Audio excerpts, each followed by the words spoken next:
Why, hello everyone! I'm your lovely host, Innocent, and welcome back to Innocent's Voice Acting Advice. Or, as I like to call it, Eva. Anyway, today's topic is how to get started. Many of the places, software, and mics that I mention in this episode will be explained in further detail in episodes to come, so don't worry if I just gloss over some details, alright? If all else fails, ask it in the comments section. First things first. To get started with voice acting, you need to have a want to actually voice act. I know it's pretty self-explanatory, but you wouldn't believe the number of people I meet who just kind of fell into voice acting and aren't really happy. With that being said, if you are searching up these types of videos, I think you have, a step in the right direction there. Next is to get a mic. Any mic will do, really.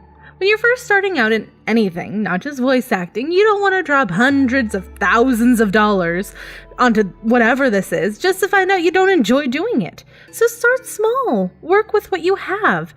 Headset and mics might not get you the paid roles, but it's a good starting point. Even some newer smartphones have great mics that you can use. Just make sure you're in a really quiet area with little to no background noise when you're wanting to record something. No one wants to hear your washing machine running with your dog barking in the background of your performance. Okay, so you got a mic, you're in a quiet space, and you have a good mindset. You're basically ready to start recording. But you'll need some software to record your performance on, so you can save it and share it, or give it to the right people. I don't judge. I would recommend Audacity. No, this isn't sponsored.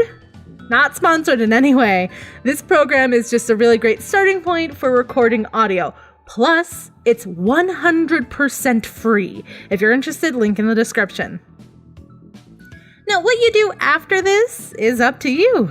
You could take to YouTube and do impression reels to test the waters. Though personal opinion here, if you want to take voice acting as a more serious profession, I would stick to plain acting rather than impressions of other actors and characters and such. Impressions are still a good thing, however, to have under your belt, but I would never use them as a crutch to help you with your voice acting. And of course, you could also go to open casting call sites and audition for roles that you see fit. With these sites, I would warn that about 95% of all of the projects on there are unpaid work. I'm not a particularly big fan of unpaid work, but with most types of acting, it's better if you build up your resume with unpaid work rather than waiting for your big break into the professional paid realm of things.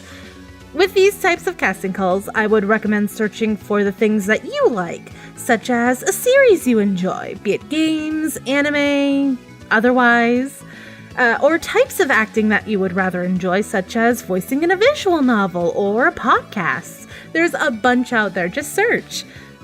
It might not be the job or hobby for everyone, but to see a final product with your voice in it is one of the best feelings that I wish I could share with people.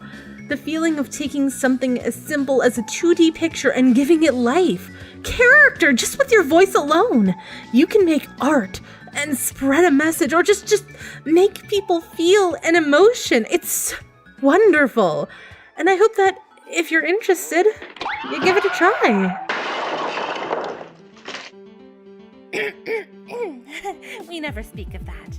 Anyway, if you liked what you just watched, feel free to click or tap here and it will take you to the latest video on my channel. Or you can let the YouTube algorithms choose a video it thinks you'll like. Magic! And of course, you can click or tap over here to subscribe to my channel if you haven't already. Come join the cult! We're always open to new members. Anywho, I hope to see you all soon. Peace out. Bye-bye!